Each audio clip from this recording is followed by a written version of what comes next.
Shalom Betani Kids, hari ini kita akan memuji dan menyembah Tuhan bersama Kak Lina dan Kak Ayu. Lalu kita akan belajar tentang siapakah Allah bagian kedua bersama Kak Nila. Tayangan ini dapat kalian saksikan di channel Betani Kids Kota Madiun. Happy Sunday and God bless you. Shalom Betani Kids, halo adik-adik semuanya. Wah, udah hari Minggu aja nih Kak Lina. Iya cepet ya Kak Iya. Tandanya Kita mau ibadah online. betul. Kak Ayu dan juga Kak Lina. temani adik-adik semua untuk beribadah online. Sudah siap semuanya? Siap. Yeay, tapi sebelum itu, mari kita berdoa terlebih dahulu. Tutup mata kalian dan lipat tangan. Bapa, kami mengucap syukur, terima kasih untuk kebaikan, kasih anugerah-Mu dalam hidup kami.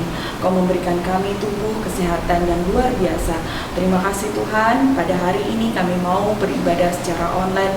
Tuhan yang memberikan kami kekuatan, Tuhan yang memberikan kami kasih agar kami bisa melakukan kasih-Mu dengan begitu luar biasa.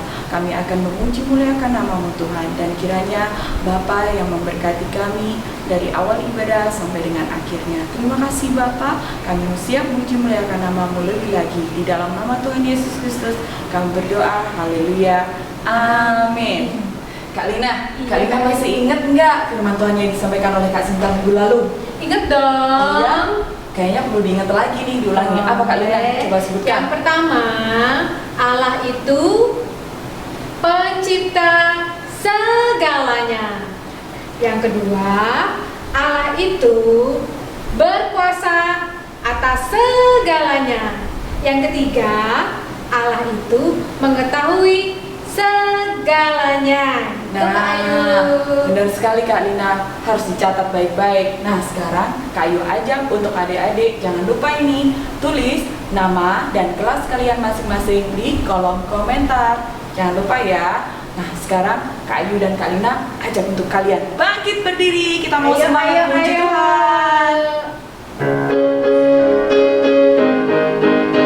Allahku besar, kuat dan perkasa, tiada yang mustahil baginya.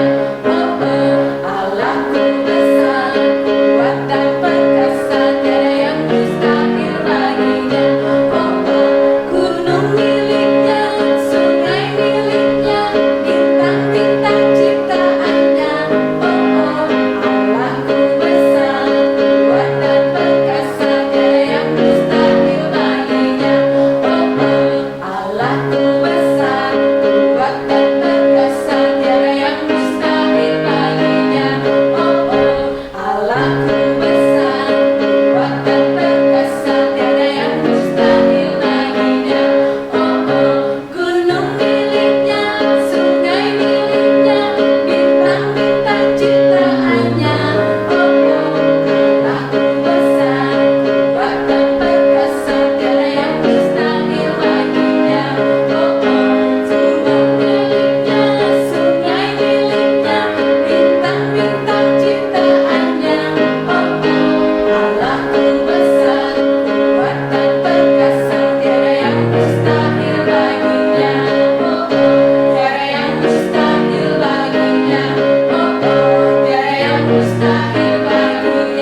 kalian untuk duduk, karena sekarang waktunya kita untuk mendengarkan kebenaran firman Tuhan. Sebelum berdoa, kita nyanyikan satu pujian dulu ya.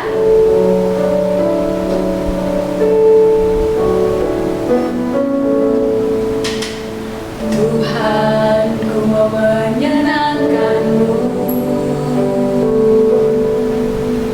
Tuhan, bentuklah hati ini jadi bejana untuk hormat-Mu. Cemerlang bagai emas murni. Tuhan, ku serahkan hatiku. Tuhan, ku serahkan hatiku.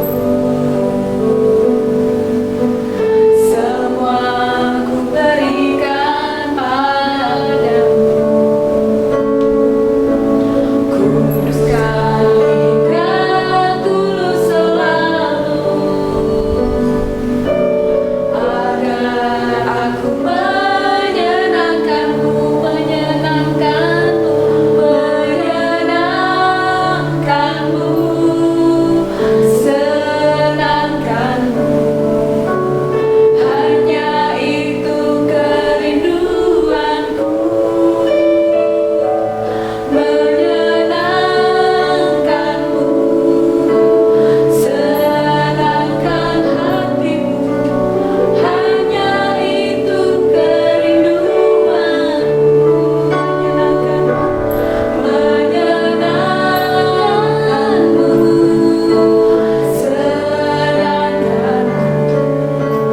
senangkan-Mu.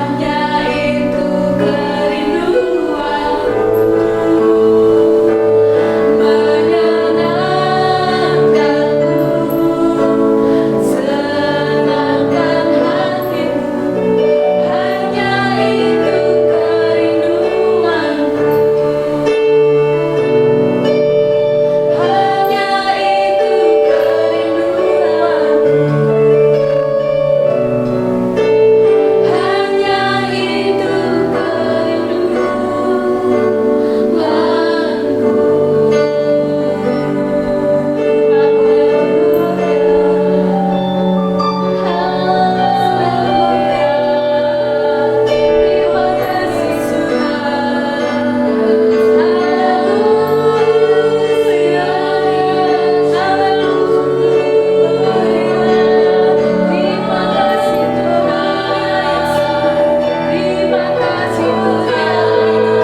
kerinduanku,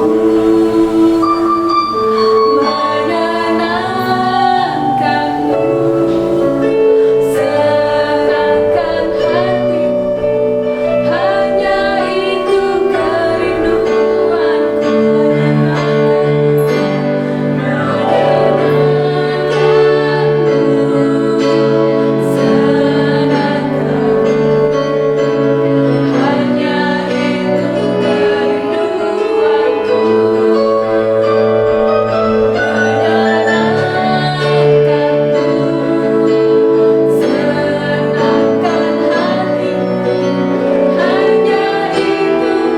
kerinduanku, hanya itu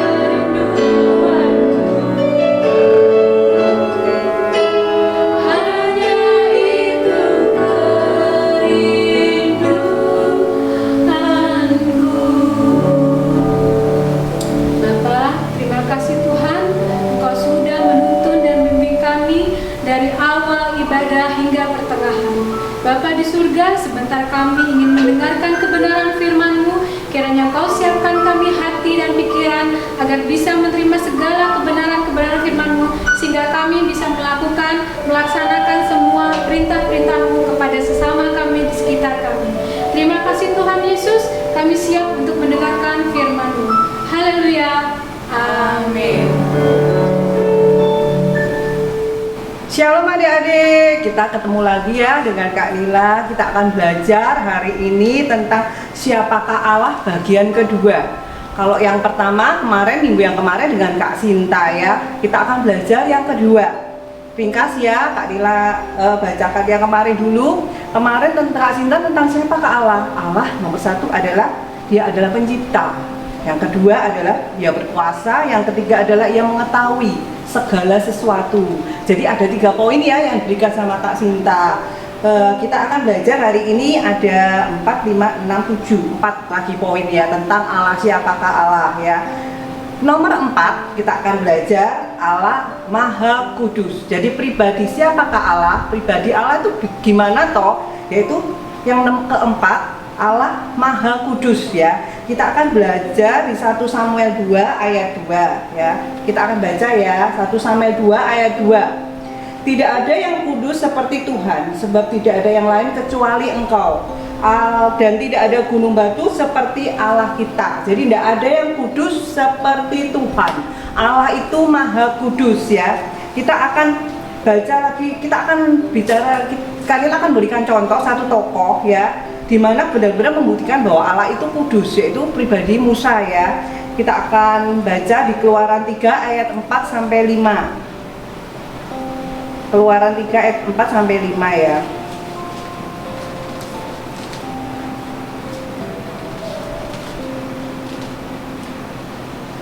Ayat 4, ketika dilihat Tuhan bahwa Musa menyimpang untuk memeriksanya, berserulah Allah dari tengah-tengah semak duri itu berkata, Musa, Musa. Dan ia menjawab, ya Allah. Ayat 5, lalu ia berfirman, janganlah datang dekat-dekat, tanggalkan kasutmu dari kakimu, sebab tempat di mana engkau berdiri itu adalah tanah yang kudus. Jadi pada waktu Allah hadir, Allah itu pribadi yang kudus. Jadi semua tempat yang Allah hadir itu kudus ya. Pada waktu itu Musa sedang membalakan kambing dombanya milik mertuanya yang bernama Yitro di daerah Padang ya, tapi kemudian dia berjalan sampai ke Gunung Horeb ya. Di Gunung Horeb itu dia menemukan satu nyala api di semak ya, di semak-semak. Tapi api itu tidak membakar semak-semak itu. Dia penasaran, dia maju melihat, toh ternyata itu Allah ada di situ, dan Allah berfirman kepada Musa. Allah berkata-kata, Allah berbicara kepada Musa, dan pada waktu Allah berbicara kepada Musa, Musa disuruh menanggalkan kasutnya dari kakinya. Istilahnya punya sekarang sandalnya dari Musa, dia melepaskan sandalnya ya. Itu karena tempat yang dimana Allah ada itu adalah kudus, karena Allah adalah pribadi yang kudus ya. Kita akan belajar itu tentang Musa ya. Jadi Allah itu Maha Kudus ya. Yang kelima kita akan belajar adik-adik, Allah adalah Roh ya. Kita akan baca Yohanes 4 ayat 24 ya. Yohanes 4 ayat 24. Allah itu roh, dan barang siapa nyembah Dia harus menyembahnya dalam roh dan kebenaran ya. Jadi Allah itu roh. Maksudnya begini, kalau roh itu tidak kelihatan dengan kasat mata ya. Allah itu tidak kelihatan dengan kasat mata, dan juga kemudian Dia tidak dibatasi oleh ruang dan waktu ya. Jadi kapanpun kita menyembah Dia ya, kita tidak harus terbentur waktu, harus waktunya jam ini enggak dia. Kapan aja kita bisa menyembah, kita bisa berdoa kepada Allah. Kemudian waktu, kemudian di tempat dimanapun kita berada, namanya di gereja ini atau di di sekolah, di rumah kita, di kamar, kita bisa menyembah Tuhan, kita bisa menyembah Allah, kita bisa berdoa, kita bisa berbicara pada Allah ya. Jadi Allah itu, karena Allah itu adalah roh, tidak dibatasi oleh ruang dan waktu ya. Kita akan baca di Yohanes 4 ayat 24 ya. Banyak ayatnya ya adik-adik ya.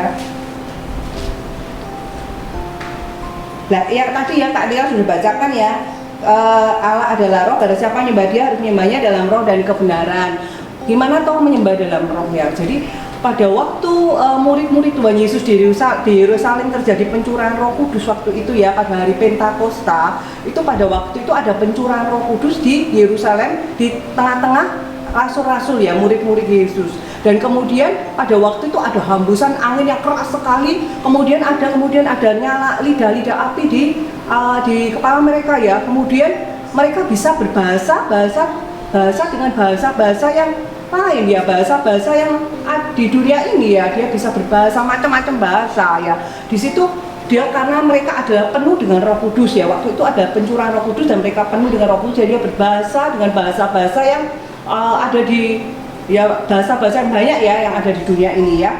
Jadi jadi dari situ kita sebagai anak-anak Tuhan, kita bisa menyembah Tuhan dengan roh dan kebenaran. Kita bisa kalau kita bisa berbahasa roh, kita bisa menyembah Tuhan dengan bahasa roh ya. Kemudian apa artinya kebenaran ya? Kebenaran itu berarti pada waktu kita menyembah Tuhan, kita harus dengan hati yang benar ya. Hati yang benar gimana ya Kak? Hati yang tulus kepada Tuhan, tidak ada motivasi apapun ya.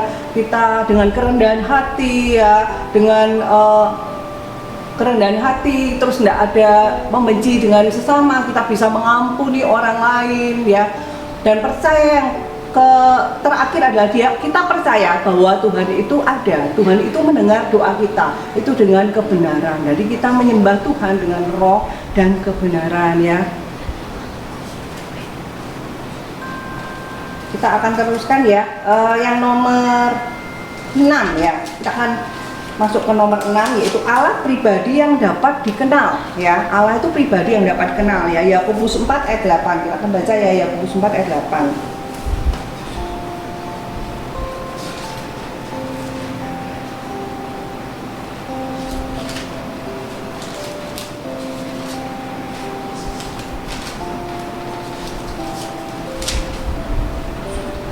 Mendekatlah kepada Allah dan Ia akan mendekat kepadamu.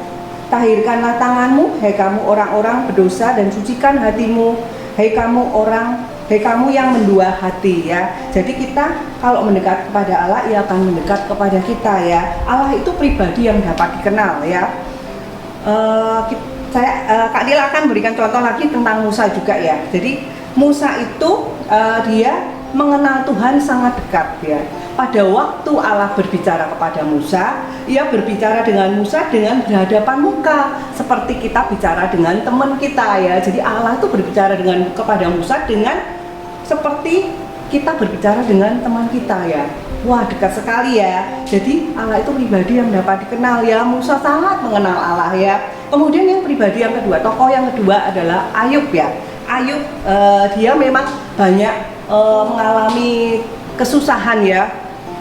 Semuanya Ayub mengalami bencana, keluarga anaknya meninggal ya, pekerjaannya atau apa, semuanya itu mengalami masalah, dia sendiri sakit ya. Tapi Ayub itu akhirnya dari masalah itu ia mengenal Tuhan secara pribadi ya. Jadi Allah itu pribadi yang dapat dikenal. Kita akan baca ya, coba ya, Ayub 42 ayat 5 ya.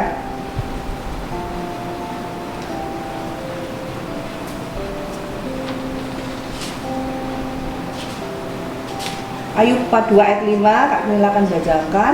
Hanya dari kata orang saja aku mendengar tentang engkau, tetapi sekarang mataku sendiri memandang engkau. Jadi dia pertama dari kata orang saja, tapi pada waktu dia mengalami masalah, ia akhirnya mengenal Tuhan sendiri ya. Siapa Tuhan itu, siapa Allah itu ya. Allah itu begitu mengasihi dia ya. Ini poinnya ke-6 ya tadi ya. Kemudian ada poin yang ke-7 ya. Allah adalah Bapa Maha Kasih ya. Allah itu adalah Bapa yang Maha Kasih. Kita akan baca ya di 1 Yohanes 3 ayat 1.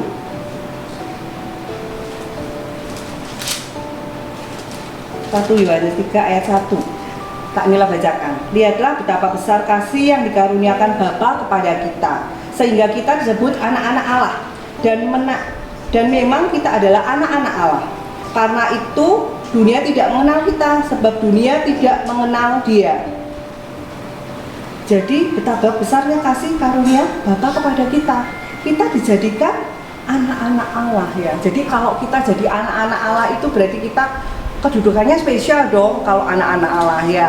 Kita jadi ahli waris Allah. Jadi semua yang Allah miliki milik kita dong ya. Jadi kita punya kedudukan yang spesial ya. Jadi Allah adalah Bapa yang Maha Kasih ya. Jadi kita menjadikan kita yang percaya kepada Tuhan Yesus sebagai Tuhan dan Juru Selamat, kita menjadi anak-anak Allah ya. Luar biasa ya. Allah itu adalah Bapa yang Maha Kasih. Kak Nila kan bacakan juga di Yohanes 3 ayat 16 ya.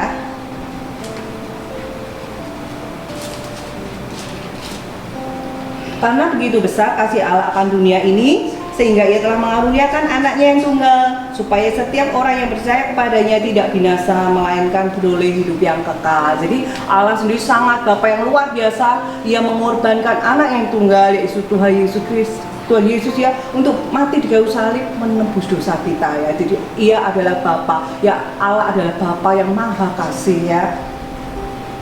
Nah kemudian kita sampai ke kesimpulan ya. Nanti ada berapa nanti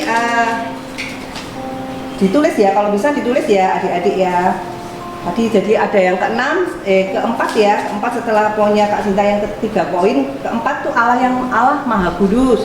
Kemudian 5 Allah adalah Roh ya.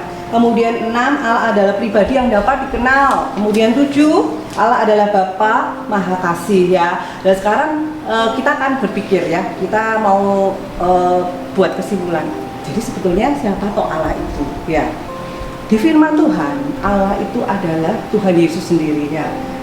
Nah, apa buktinya Kak Lila? Ada deh. Kalau adik-adik catat aja di Yohanes 1 ayat 1 sampai 3 ya. Catat ya, bahwa ayat itu membuktikan Yesus adalah Allah. Jadi Allah sendiri itu adalah Tuhan Yesus ya. Tuhan Yesus adalah Allah sendiri. Di Yohanes 1 ayat 1 sampai 3, ada dibaca sendiri ya di rumah. Firman itu adalah Allah ya, firman itu Allah, segala sesuatu dijadikan oleh Dia ya. Di Yohanes 1 ayat 1 sampai 3. Kemudian di Yohanes 1 ayat 14 itu menjadi manusia ya. Firman itu menjadi manusia ya toh. Kemudian dan siapa itu yang menjadi manusia? Firman yang menjadi manusia yaitu Yesus sendiri, Tuhan Yesus ya. Jadi sebetulnya siapa Tuhan Yesus itu? Tuhan Yesus adalah Allah sendiri ya. Dari Yohanes 1 ayat 1 sampai 3, Yohanes 1 ayat 14 membuktikan bahwa firman itu adalah Allah, dan firman itu menjadi manusia.